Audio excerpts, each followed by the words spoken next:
Bismillahirrahmanirrahim. Assalamualaikum warahmatullahi wabarakatuh.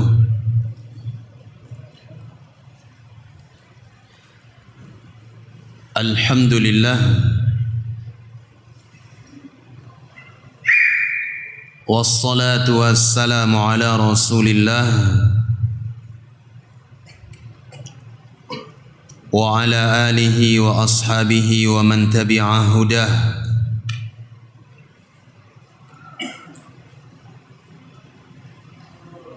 Ashhadu an la ilaha illallah wahdahu la syarika lah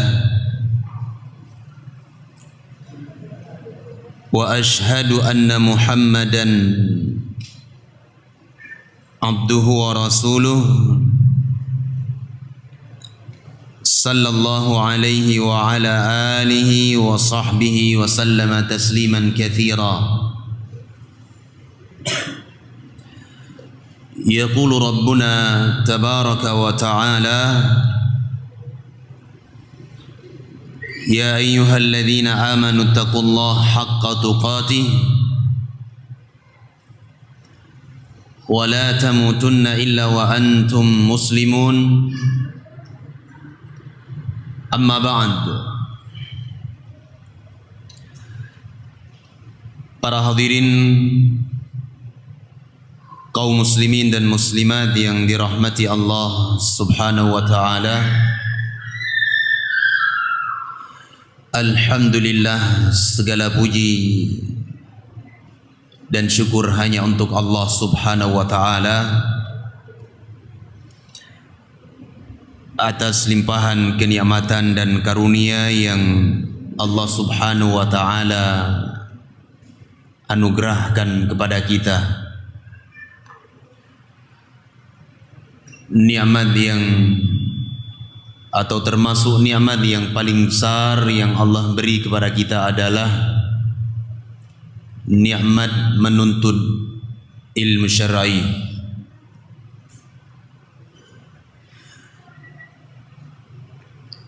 Apalagi jamaah yang dimuliakan Allah, di hari-hari ini ataupun kita hidup di masa-masa yang penuh dengan fitnah, yang kata Rasulullah sallallahu alaihi wasallam, fitnah menimpa umat ini bagaikan tetesan air hujan yang membasahi bumi. Datang dalam sebuah hadis yang diriwayatkan oleh Al-Imam Muslim di dalam kitab sahih beliau, Nabi sallallahu alaihi wasallam suatu hari beliau memanjat salah satu dinding dari dinding kota Madinah. Lalu beliau mengatakan kepada para sahabat, "Hal tarawna ma ara?" Wahai para sahabatku, kalian lihat apa yang aku lihat? Lalu Nabi sallallahu alaihi wasallam mengatakan, "Inni la ara mawaqi'al fitan khilala buyutikum." Sesungguhnya aku melihat jatuhnya fitnah di sekitaran rumah-rumah kalian seperti tetesan air hujan yang membasahi bumi. Jamaah yang dimuliakan Allah, kita hidup di akhir zaman penuh dengan fitnah. Fitnah ad-dunya, fitnah wanita, fitnah pembunuhan, kezaliman dan sebagainya. Yang hari ini kita melihat manusia seakan-akan tidak punya lagi rasa takut kepada Allah. Maka dari itu jamaah yang dimuliakan Allah, menuntut ilmu merupakan salah satu solusi untuk kita keluar dari fitnah tersebut. Nabi alaihi salatu wassalam bersabda, "Faman wajada fihi malja'an falya'udh bih." Siapa di antara kalian yang mendapatkan tempat berlindung dari fitnah-fitnah yang kita sebutkan tadi, hendaknya ia berlindung darinya. Dijelaskan oleh para ulama, di antara tempat berlindung dari fitnah yang paling besar adalah majalisul ilmi, menghadiri majlis-majlis ilmu. Di sana kita akan mengetahui yang hak dan yang batil, yang syirik dengan yang ibadah. Kita akan kenal yang baik dengan yang jelek. Kita akan kenal mana yang fitnah, mana yang bukan. Tentunya dengan mempelajari agama Allah. Jamaah yang dimuliakan Allah, terkhusus saya ingatkan di sini kepada kaum muda, manfaatkan waktu, manfaatkan kesempatan untuk belajar Al-Quran was Sunnah, karena kita tidak tahu kapan fitnah itu datang. Rasulullah sallallahu alaihi wasallam bersabda, "Badiru bil a'mali fitanan kaqita'il lailil mudlim." Bersegera kalian beramal, karena di sana ada fitnah yang datang bagaikan potongan malam yang gelap, semakin malam semakin gelap dan sebagainya. Dari hadis-hadis yang disebutkan oleh Nabi. Jamaah salat maghrib yang dimuliakan Allah, pada pertemuan pekan yang lalu telah kita sebutkan secara global tentang 70.000 orang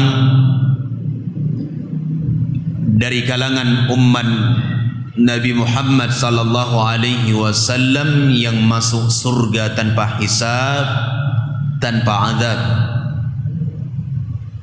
Jemaah yang dimuliakan Allah, masuk surga dengan proses hisab dan azab saja itu nikmah. Bisa masuk surga setelah proses hisab kemudian diazab, diberi kesempatan oleh Allah masuk ke dalam surga, itu nikmat. Jamaah yang dimuliakan Allah, Allah masih beri kepada kita nikmat. Nah sekarang bayangkan masuk surga tanpa proses hisab dan tidak pula azab. Ini nikmat yang paling besar, jamaah yang dimuliakan Allah. Jemaah yang dimuliakan Allah, pertemuan yang lalu kita sebutkan setelah Nabi menjelaskan bahwa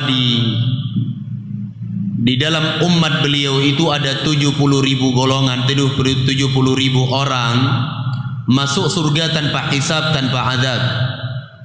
Dan kita juga sebutkan kemarin ada hadis yang lainnya, Nabi SAW meminta kepada Allah untuk ditambah jumlah mereka, sehingga Allah tambah. Setiap 1.000 ditambah 70.000. Kita bilang berapa kemarin? 4.900.000 orang. Mudah-mudahan kita termasuk di dalamnya, jamaah yang dimuliakan Allah. Setelah Nabi ucapkan ucapan ini, beliau sallallahu alaihi wasallam masuk ke dalam rumah beliau, karena memang kamar Aisyah itu dekat dengan masjid.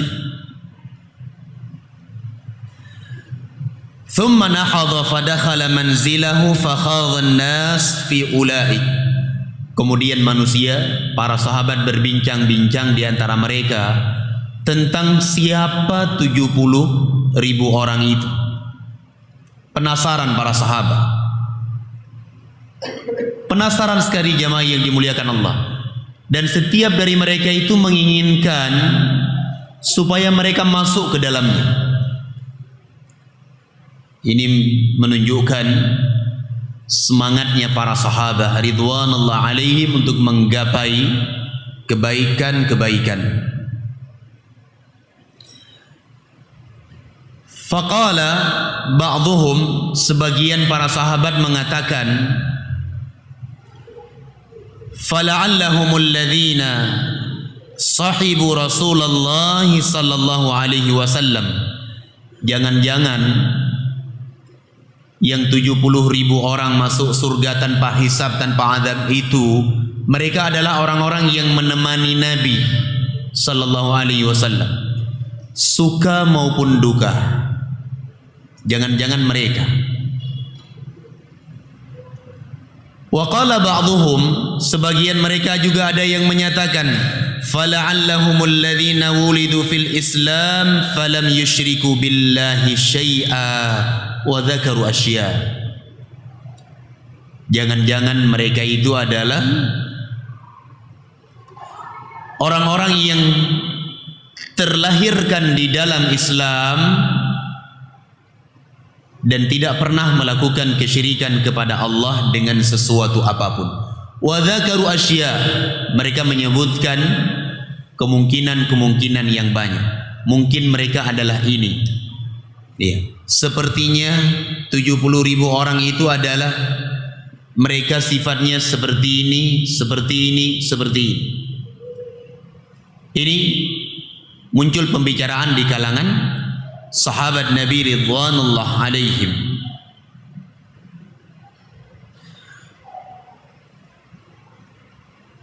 Fakharaja alaihim Rasulullah sallallahu alaihi wasallam fa akhbaruh. Ketika mereka sedang berbincang-bincang, keluarlah Rasulullah sallallahu alaihi wasallam dari kamar beliau, dari rumah beliau, menemui para sahabat. Wa dzakaru asya, dan mereka telah menyebutkan hal yang sangat banyak. Mereka sebutkan hal-hal yang sangat banyak, kemungkinan-kemungkinan itu. Iya. Luar biasa jamaah yang dimuliakan Allah. Faqala Nabi sallallahu alaihi wasallam, lalu Rasulullah sallallahu alaihi wasallam mengatakan tentang 70.000 golongan itu. Nabi menyebutkan sifat mereka, ciri-ciri mereka. Dan ciri-ciri ini yang kita sebutkan ini jamaah yang dimuliakan Allah, ini semuanya bagian dari tahqiqut tauhid, bagian dari bentuk merealisasikan tauhid. Ya, ketika hati seseorang itu selalu condong kepada Allah subhanahu wa ta'ala. Nabi mengatakan, humul ladzina la yastarqun wa la yaktawun wa la yatatayyarun wa ala rabbihim yatawakkalun.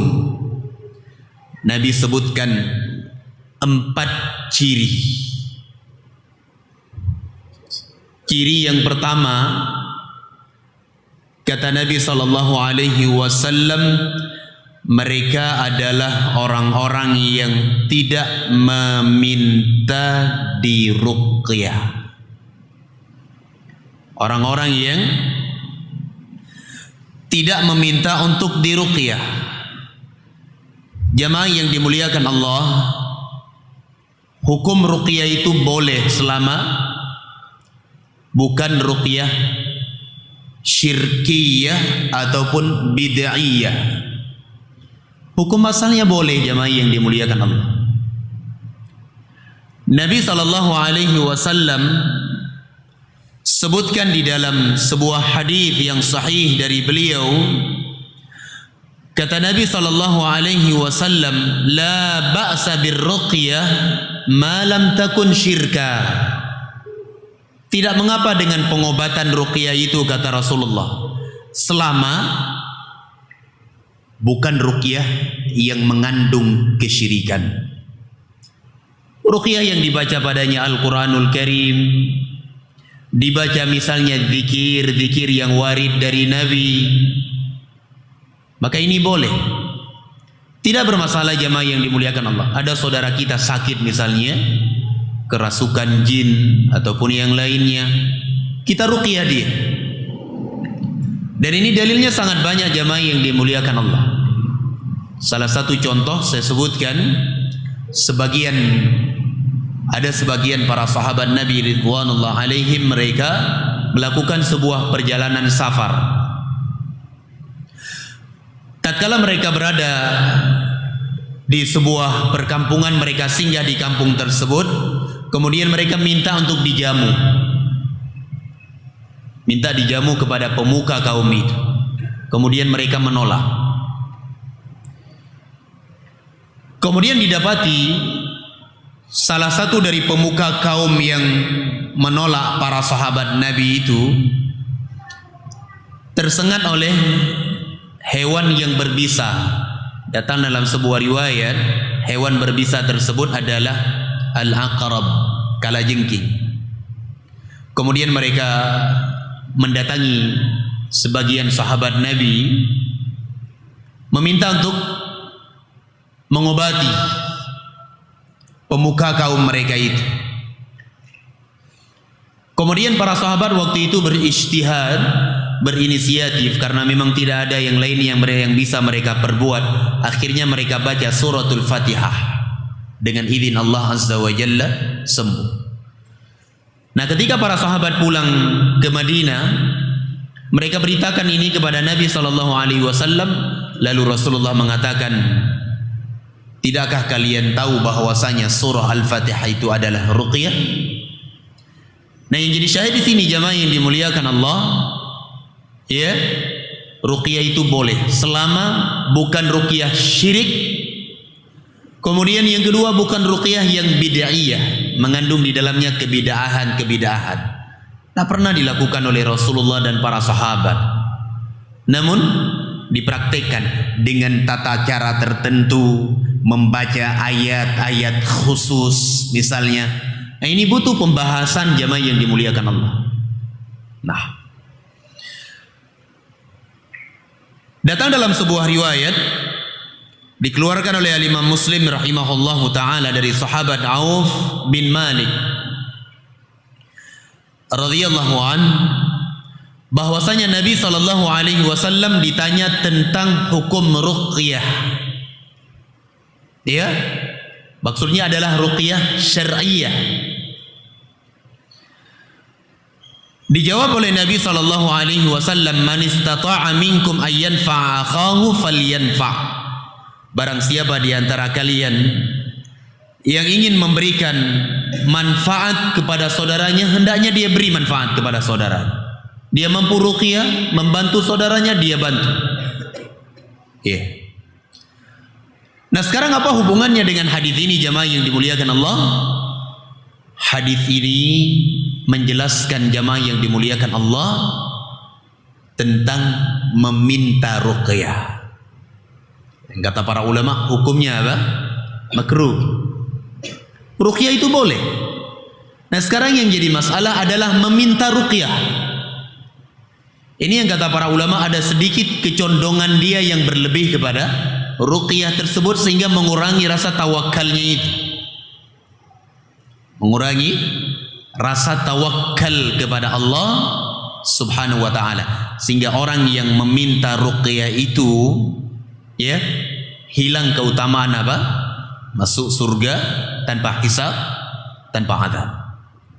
Adapun ruqyah itu boleh. Datang dalam riwayat dikeluarkan oleh Imam Al-Bukhari wa Muslim bahwasanya Jibril pernah meruqyah Nabi, dan Nabi juga pernah meruqyah para sahabat. Dalilnya sangat banyak jamaah yang dimuliakan Allah. Yang jadi masalah di dalam hadis ini adalah orang yang meminta untuk diruqyah. Dia sakit, dia katakan kepada saudaranya, ya akhi, tolong ruqyah saya. Nah, ini hukumnya apa? Makruh. Hilang keutamaan tersebut. Nah, bagaimana kalau seandainya kita dahulu tidak tahu? Kita pernah minta ruqyah kepada saudara kita, tolong akhi ruqyah saya. Ya, kalau kita tidak tahu jamaah yang dimuliakan Allah, kata para ulama, ma'fun anhu. Ini dimaafkan. Berbeda dengan kita yang sudah tahu hukumnya. Kita sudah tahu hukumnya, kita masih meminta ruqyah. Nah, kita khawatirkan ini akan menjadi penghalang untuk kita mendapatkan keutamaan yang sangat besar itu. Sehingga jamaah yang dimuliakan Allah, kita bisa meruqyah diri kita sendiri. Baca Al-Quranul Karim. Karena meruqyah diri sendiri itu jauh lebih baik. Jauh lebih baik dibandingkan orang lain yang meruqyah kita. Kita baca sendiri Al-Quranul Karim, baca suratul Baqarah, baca Al-Mu'awwidhatain, Qul a'udzu birabbil falaq, Qul a'udzu birabbin nas, baca ayatul kursi. Ya. Lebih bagus jamaah yang dimuliakan Allah. Berbeda halnya kalau kita sakit, misalnya kawan kita datang kepada salah seorang dari saudara kita yang bagus bacaan Al-Quran, dia katakan, ya akhi tolong ruqyah saudara saya ini. Ini beda hukumnya. Nah, ini poin yang pertama. Mereka adalah orang-orang yang tidak meminta untuk diruqyah. Kemudian yang kedua, wala yaktawun. Mereka tidak meminta untuk dikai.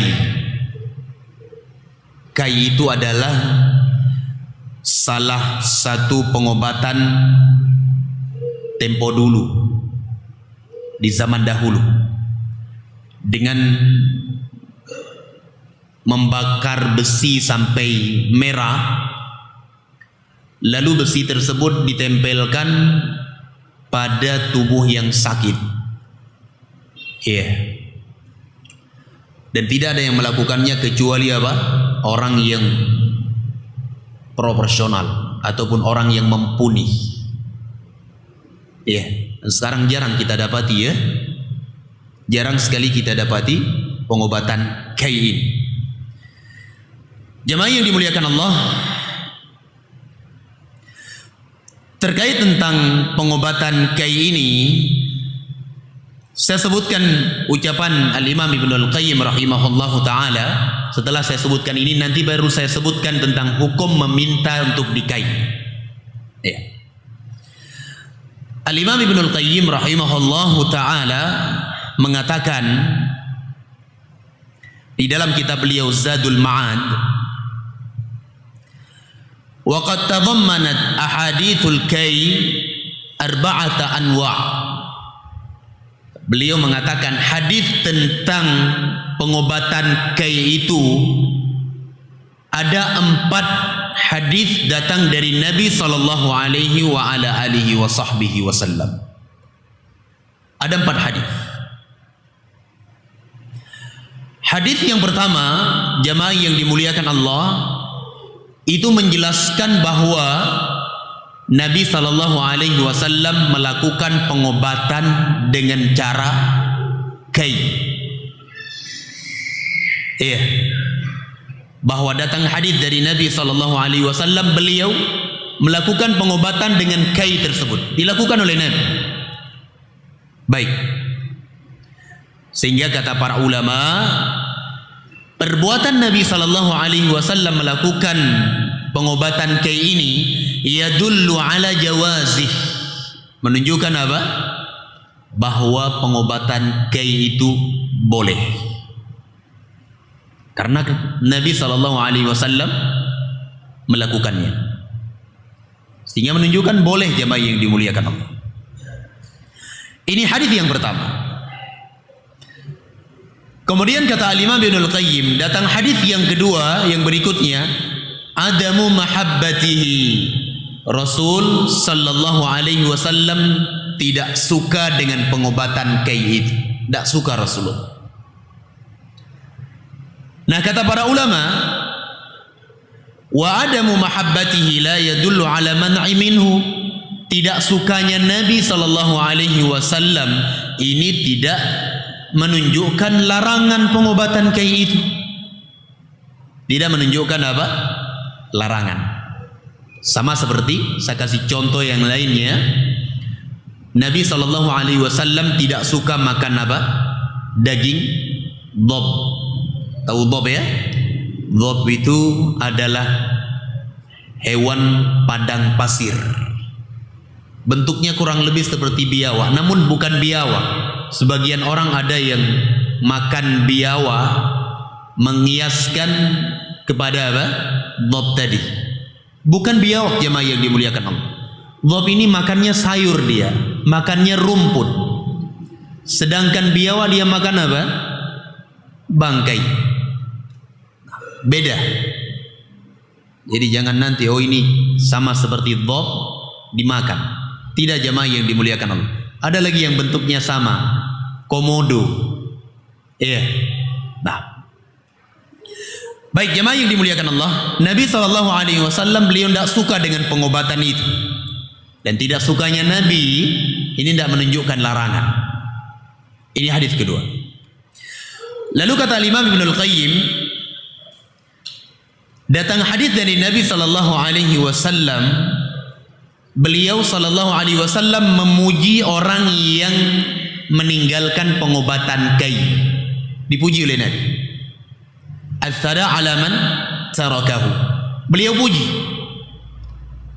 Nah, ini kata para ulama, kata Imam Ibnul Qayyim rahimahullahu taala, amma thana ala tarikihi fayadullu ala anna tarkahu aula wa afdal. Pujian Nabi atas orang-orang yang menjauhi pengobatan kai itu, ini menunjukkan bahwa meninggalkan pengobatan kai itu lebih utama dan lebih baik. Lebih utama dan lebih baik. Nah, datang hadis yang keempat, Nabi sallallahu alaihi wasallam melarang. Datang hadis yang keempat, Nabi sallallahu alaihi wasallam melarang pengobatan kai. Nah, dijelaskan oleh Al-Imam Ibnul Qayyim rahimahullahu taala, fa amman nahyu fa ala sabilil ikhtiyari wal karahah. Hadis yang terkandung di dalamnya larangan Nabi sallallahu alaihi wasallam dari kai tersebut, ini mengandung hukum karahah, dibenci. Tidak sampai pada tingkat apa? Haram. Kenapa dikatakan tidak sampai pada tingkat haram? Karena Nabi sesekali melakukannya. Beliau melakukannya. Sehingga hukumnya adalah karahah. Nah, ini 4 hadis Nabi, jamaah yang dimuliakan Allah. Nah, sekarang yang jadi masalah adalah meminta untuk dikai. Kita sakit misalnya, tolong ya dikai saya. Nah, ini hukumnya makruh, jamaah yang dimuliakan Allah. Hukumnya adalah makruh. Kalau kita lakukan ini, kita khawatirkan akan hilang keutamaan besar yang Nabi sebutkan di dalam hadis Abdullah bin Abbas, diriwayatkan oleh Imam Al-Bukhari dan Al-Imam Muslim. Bisa difahami ya? Baik. Kemudian golongan yang ketiga, berkata Rasulullah sallallahu alaihi wasallam, wala yatatayyarun. Mereka adalah orang-orang yang tidak melakukan tatayyur. Apa itu tatayyur? Dijelaskan oleh para ulama, at-tatayyur itu adalah yatasha'amuna bituyuri wa nahwihi. Seseorang itu melihat nasib sial atau tidaknya dengan lintasan burung dan yang semisalnya. Nah, kenapa dinamakan dengan tatayyur? Tatayyur itu kan dari kata ta'ir, burung. Karena kebiasaan orang-orang al-jahiliyah dulu, mereka menggunakan burung, jamaah yang dimuliakan Allah. Kalau mau berniaga, orang-orang semisal Abu Lahab, Abu Jahal, CS ini mau berniaga misalnya, ambil burung lempar ke atas. Kalau burung itu terbang ke kiri, berarti apa? Sial, tidak jadi pergi. Mereka menunda keberangkatan mereka tersebut. Kalau burungnya terbang ke kanan, berarti nah ini pertanda baik, untungnya banyak. Nah, jemaah yang dimuliakan Allah, ini tatayyur. Masuk pula ke dalam hal ini perkara-perkara yang lainnya, bukan cuma dengan menggunakan burung saja. Kenapa dikatakan dengan tatayyur? Karena kebanyakannya orang-orang al-jahiliyah dahulu adalah menggunakan burung. Apa saja jamaah yang dimuliakan Allah? Kita lagi jalan misalnya mau safar ke Medan misalnya, tiba-tiba sampai sare ada ular melintas ke kiri, langsung ditekan rem, balik. Nggak bisa ini, bahaya ini. Ini tatayyur jamaah yang dimuliakan Allah. Saya pernah sebutkan juga, ada orang menyatakan demikian, begini, gak boleh beli besi di malam hari, nanti sial. Ada tidak? Hanjit blow buso malam. Gak boleh beli garam di malam hari, asaika malam stop. Penjual pun gak mau jual lagi. Apalagi mau beli paku misalnya, minta paku dulu 2 on. Kamu tahu ini sudah malam, gak boleh, sial. Kan seperti itu. Mau beli garam, kebetulan masak di rumah ndak ada garam lagi. Oh, ndak boleh, udah malam, sial. Nah, sama juga jemaah yang dimuliakan Allah. Ya. Atau ada ungkapan orang-orang kita dahulu, ya, nggak boleh duduk di atas tangga. Kenapa? Itu ada padi di sawah. Kira-kira apa kaitannya jemaah yang dimuliakan Allah? Nggak ada kaitannya. Ada lagi contohnya, ada kupu-kupu sampai ke rumah. Apa istilahnya? Ada tamu. Yo, singa katruk jami. Tunggu, menunggu, gak ada tamu yang datang. Nah, ini jamaah yang dimuliakan Allah merupakan tatayyur. Tak boleh itu. Hukumnya adalah haram. Hukumnya adalah termasuk dari kesyirikan kepada Allah Azza wa Jalla. Dan kesyirikan di dalam masalah tatayyur ini bisa hukumnya syirik besar, bisa jadi hukumnya adalah syirik kecil. Kalau dia meyakini bahwa dengan sebab dia jual paku ataupun garam di malam hari dia akan sial, dengan sebab itu Allah beri kepadanya kesialan, ini syirik kecil. Karena dia yakini ini sebagai sebab. Namun kalau dia yakini benda itu yang membawa kepadanya sial, ini naik tingkatannya menjadi syirik besar. Makanya hati-hati. Ada lagi saya sebutkan pertemuan yang lalu apa? Baru buka toko, ambil uang 50.000, masuk dulu ke laci. Supaya apa? Laris. La haula wala quwata illa billah.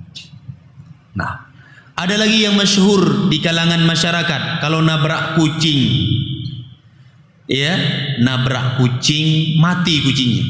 Ambil kucingnya tersebut, dibalut dengan bajunya, kasih garam, kemudian dikebumikan dengan tenang sekali.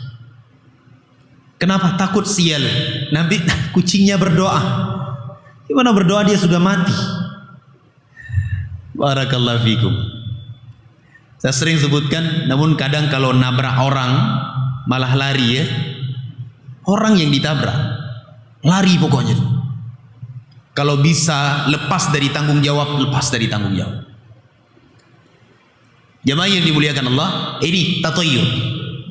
Dan tatayyur ini bagian dari masailul jahiliyah, kebiasaan orang-orang al-jahiliyah dahulu. Nah, hati-hati jamaah yang dimuliakan Allah. Kadang kita tidak sadar berbuat hal-hal yang seperti ini, akhirnya hilang dari kita keutamaan masuk surga tanpa hisab, tanpa adab. Kemudian yang keempat, dan yang keempat ini merupakan cakupan dari 3 hal yang kita sebutkan tadi. Dan ini adalah sebagai alasannya jemaah yang dimuliakan Allah, kenapa Nabi melarang praktek-praktek seperti itu. Beliau mengatakan wa ala rabbihim yatawakkalun, dan hanya kepada Allah Subhanahu wa taala sajalah mereka bertawakal. Sehingga para ulama mengatakan praktek yang kita sebutkan tadi itu ada sedikit kecondongan hati yang berlebih, tawakal yang berlebih, ya, kepada hal-hal yang disebutkan oleh Rasulullah sallallahu alaihi wasallam. Orang melakukan praktek tatayyur, dia lempar burung, burungnya itu ke arah kiri. Dia menggantungkan tawakalnya kepada itu jamaah yang dimuliakan Allah. Padahal tawakal tersebut hanya milik Allah Subhanahu wa taala. Dan pembahasan ruqyah, tawakal kemudian tatayyur, insyaallah kita akan sebutkan lebih detail lagi nanti di dalam babnya di dalam kitab Tauhid. Al-Muallif Syekh Muhammad rahimahullahu taala, beliau nanti akan sebutkan bab khusus masalah tatayyur, masalah ruqyah akan disebutkan oleh beliau secara detail. Adapun ini kita bahas secara global saja. Setelah Nabi mengucapkan ucapan tersebut, faqama Ukasyah bin Mihsan, berdirilah salah seorang sahabat Rasul yang bernama Ukasyah bin Mihsan. Beliau mengatakan, ya Rasulullah, wahai Rasulullah, ud'u Allah ayyaj'alani minhum, mintalah kepada Allah supaya Allah golongkan aku dari mereka, dari 70.000 tersebut. Boleh tidak jemaah yang dimuliakan Allah kita minta seperti ini? Boleh. Meminta jemaah yang dimuliakan Allah kepada makhluk, ya, selama itu bukan kekhususan bagi Allah, itu boleh. Ini yang pertama, syaratnya bukan kekhususan bagi Allah. Yang kedua, orang yang kita minta itu hadir di hadapan kita, masih hidup, hadir, ataupun kita masih bisa via telepon jamaah yang dimuliakan. Nah, kemudian yang ketiga, yang kita minta tersebut adalah sesuatu yang dia mampu untuk memberikannya. Jangan kita minta, wahai syekh, tolong sampaikan hajat saya kepada Allah. Syekhnya sudah wafat, sudah meninggal. Ini nanti ada pembahasan, ini hukumnya kesyirikan kepada Allah subhanahu wa ta'ala. Dan itu merupakan praktik amalan orang-orang al-jahiliyah dahulu. Nah, Ukasyah bin Mihsan mengatakan kepada Nabi, wahai Rasul, berdoalah kepada Allah supaya Allah golongkan aku bagian dari mereka. Faqala an-nabiy sallallahu alaihi wasallam, anta minhum. Kata Nabi, engkau termasuk dari mereka. Luar biasa jemaah yang dimuliakan. Allah berfirman tentang Rasulnya, alladzi la yantiqu 'anil hawa in huwa illa wahyun yuha. Nabi Muhammad itu tidak pernah berbicara dengan hawa nafsu, melainkan wahyu dari Allah Azza wa Jalla. Dan apa yang kita lihat dari sejarah Ukasyah bin Mihsan radhiyallahu an, sahabat Ukasyah, beliau termasuk orang yang paling semangat merealisasikan tauhid. Luar biasa. Sehingga yang ditunjuk oleh Nabi, yang Nabi kabarkan dengan kabar gembira surga, masuk surga tanpa hisab, tanpa azab, itu bukan orang-orang sembarangan jemaah yang dimuliakan Allah. Memang sifat-sifat tersebut ada pada orang itu. Sehingga Rasulullah mengatakan, anta minhum, engkau bagian dari mereka. Subhanallah. Ini keutamaan Ukasyah bin Mihsan. Thumma qama rajulun akhar, kemudian berdirilah salah seorang yang lainnya. Nah, faqala ya Rasulullah, orang itu pun mengatakan, wahai Rasulullah, ud'u Allah ayyaj'alani minhum, doakan kepada Allah supaya aku digolongkan dari mereka. Ya, sebelum saya lanjutkan hadis ini, ada sebuah faidah yang penting sekali jamaah yang dimuliakan Allah. Para sahabat, mereka itu tidak meminta surga kepada Nabi. Yang mereka katakan adalah, wahai Rasul, doakan kepada Allah. Doakan kepada Allah, minta kepada Allah untuk kami. Dan Rasulullah masih hidup. Rasulullah belum wafat. Dan tidak pernah ternukil jamaah yang dimuliakan Allah, setelah wafatnya Rasulullah sallallahu alaihi wasallam mereka itu datang kepada kuburan Nabi meminta kepadanya. Ya, tidak pernah. Ini yang disebutkan oleh para ulama. Kemudian mendengar pertanyaan itu, permintaan tersebut, Rasulullah sallallahu alaihi wasallam menjawab dengan bahasa yang sangat sopan, kemudian menutupi celah bagi orang-orang yang tidak berhak untuk mendapatkan keutamaan itu. Kata Nabi, sabaqaka biha Ukasyah, Ukasyah sudah mendahuluimu. Jawaban indah sekali jemaah yang dimuliakan Allah, sehingga orang yang bertanya kedua ini tidak sakit hati dia. Kalau Nabi menjawab, kamu nggak termasuk, sedih tidak? Sedih. Namun Nabi menjawab apa? Ukasyah sudah mendahuluimu. Jawaban yang begitu sopan dari Rasulullah. Baik jemaah yang dimuliakan Allah, terkait mungkin ada pertanyaan tentang bab ini, insyaallah kita tunda untuk pertemuan yang akan datang biidznillah taala. Wallahu a'lam bishawab.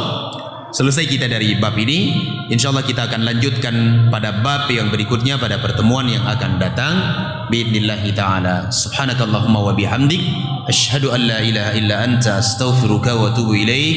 Wa sallallahu ala nabiyyina Muhammadin wa ala alihi wa ashabi ajmain walhamdulillahi rabbil alamin. Assalamualaikum warahmatullahi wabarakatuh.